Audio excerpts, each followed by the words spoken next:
നമസ്കാരം, കലാകൗമുദി ഓൺലൈനിലേക്ക് സ്വാഗതം. കോൺഗ്രസിനുള്ളിൽ മുഖ്യമന്ത്രിയാകാൻ തലക്കിടിയാണെന്ന് ഇനി പ്രത്യേകിച്ച് നാട്ടുകാരോട് പറയേണ്ട കാര്യമില്ല. K C Venugopal, V D Satheesan, K Muraleedharan മുതൽ ശശി തരൂരും കെ സുധാകരനും വരെ മുഖ്യമന്ത്രി കുപ്പായം തയ്പ്പിച്ച് കാത്തിരിക്കുകയാണ്. എന്നാൽ ഇപ്പോൾ പുതിയൊരു കഥാപാത്രം കൂടി മുഖ്യമന്ത്രിയാകാൻ കോൺഗ്രസിൽ ഒരുങ്ങി ഇറങ്ങിക്കഴിഞ്ഞു. അദ്ദേഹത്തിൻ്റെ പേരാണ് സാക്ഷാൽ മുല്ലപ്പള്ളി രാമചന്ദ്രൻ. മുല്ലപ്പള്ളി നേരത്തെ KPCC അധ്യക്ഷനായിരുന്നു. അതിനു മുമ്പ് 2 തവണ കേന്ദ്രമന്ത്രിയായിരുന്നു. വടകരയിൽ നിന്നും കണ്ണൂരിൽ നിന്നും നിരവധി തവണ ലോക്സഭയിലെത്തിയിരുന്നു. AICC സെക്രട്ടറി ആയിരുന്നു.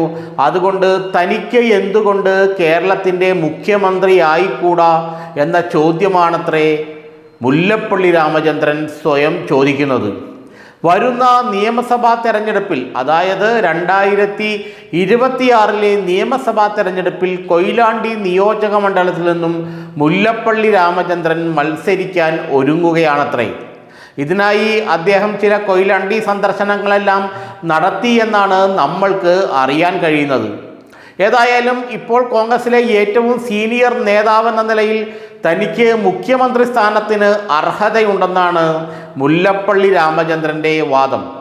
രാഹുൽ ഗാന്ധി അടക്കമുള്ള കേന്ദ്രത്തിലെ കോൺഗ്രസ് നേതാക്കളുമായി മുല്ലപ്പള്ളിക്ക് ചെറുതല്ലാത്ത ബന്ധമുണ്ട്. രാഹുൽ ഗാന്ധിയെ കോൺഗ്രസ് പ്രസിഡന്റായി തിരഞ്ഞെടുത്ത ആ ഇലക്ഷനിലെ ചീഫ് ഇലക്ഷൻ ഏജൻറ്റും പോളിംഗ് ഏജൻറ്റുമെല്ലാം മുല്ലപ്പള്ളി രാമചന്ദ്രനായിരുന്നു അത്രേ. മുല്ലപ്പള്ളിയാണ് രാഹുൽ ഗാന്ധിയെ കോൺഗ്രസ് പ്രസിഡന്റായി പ്രഖ്യാപിച്ചത് പോലും. അപ്പോൾ പിന്നെ ആ രാഹുൽ ഗാന്ധി തന്നെ കൈവിടുകയില്ലെന്ന വലിയ വിശ്വാസത്തിലാണ് മുല്ലപ്പള്ളി. അതുകൊണ്ടാണ് വരുന്ന തെരഞ്ഞെടുപ്പിൽ അദ്ദേഹം കൊയിലാണ്ടി നിയോജക മണ്ഡലത്തിൽ നിന്നും മത്സരിച്ച് ജയിച്ച് നിയമസഭയിലെത്തി മുഖ്യമന്ത്രി സ്ഥാനത്തിന് വേണ്ടി അവകാശവാദം ഉന്നയിക്കാൻ തയ്യാറാവുന്നത്. അവകാശവാദം ആർക്കും ഉന്നയിക്കാം, അതാണ് കോൺഗ്രസിലെ അവസ്ഥ. മുല്ലപ്പള്ളിക്കല്ല, ഇനി സാധാ ഒരു മണ്ഡലം പ്രസിഡന്റിന് പോലും തനിക്ക് മുഖ്യമന്ത്രിയാകാനുള്ള യോഗ്യതയുണ്ടെന്ന് വിശ്വസിക്കുകയും ചെയ്യാം. കോൺഗ്രസിലെ ഗുണവും അതാണ്. പാലോട് രവി മുതൽ സണ്ണി ജോസഫിന് വരെ മുഖ്യമന്ത്രിയാകാൻ കഴിയുന്ന സ്പേസും സാഹചര്യവും കോൺഗ്രസിൽ ഉണ്ടെന്നാണ് വൈപ്പ്. അതുകൊണ്ട് തന്നെ അവരെക്കാളൊക്കെ ഉയർന്ന നേതാവായ മുല്ലപ്പള്ളി രാമചന്ദ്രൻ മുഖ്യമന്ത്രി സ്ഥാനം ആഗ്രഹിച്ചാലും അതിന് ആരും തെറ്റു പറയില്ല. 1978 യൂത്ത് കോൺഗ്രസ് സംസ്ഥാന അധ്യക്ഷനായിരുന്നയാളാണ് മുല്ലപ്പള്ളി. പിന്നെ നിലമ്പൂരിൽ നിന്നുമൊക്കെ മത്സരിച്ചെങ്കിലും അദ്ദേഹം നിയമസഭയിലേക്ക് പരാജയപ്പെട്ടു. 1984 കണ്ണൂരിൽ നിന്നാണ് ആദ്യമായി മുല്ലപ്പള്ളി രാമചന്ദ്രൻ ലോക്സഭയിലെത്തുന്നത്. പിന്നീട് കൃഷിമന്ത്രി, ആഭ്യന്തരമന്ത്രി തുടങ്ങിയ സ്ഥാനങ്ങളെല്ലാം അദ്ദേഹം കേന്ദ്രത്തിൽ വഹിച്ചു.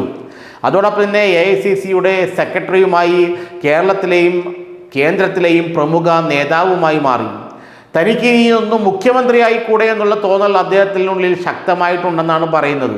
അതുകൊണ്ട് തന്നെ ഏതായാലും അദ്ദേഹം നിയമസഭയിലേക്ക് മത്സരിക്കാൻ ഒരുങ്ങിക്കഴിഞ്ഞു. നിയമസഭയിലേക്ക് മത്സരിച്ച് ജയിച്ചു വരുമ്പോൾ മുഖ്യമന്ത്രി സ്ഥാനത്തേക്ക് കോൺഗ്രസിൽ ഒരാൾ കൂടി ഉണ്ടാവുകയാണ്. കോൺഗ്രസിൽ മത്സരിച്ച് ജയിക്കുന്ന എല്ലാ MLA മാർക്കും മുഖ്യമന്ത്രിയാകാനുള്ള യോഗ്യതയുണ്ടെന്നാണല്ലോ പറയുന്നത്. അപ്പോൾ പിന്നെ കഴിഞ്ഞ മാസവും അല്ലെങ്കിൽ കഴിഞ്ഞ തെരഞ്ഞെടുപ്പിലുമൊക്കെ ജയിച്ച് കഴിഞ്ഞ മാസം DCC പ്രസിഡൻ്റായവരൊക്കെ MLA ആയി മത്സരിച്ച് അവർക്കും മുഖ്യമന്ത്രി ആവാമെന്നൊക്കെ പറയുമ്പോൾ പഴയ നേതാവായ മുല്ലപ്പള്ളി മാത്രം എന്തിനു മാറി നിൽക്കണം?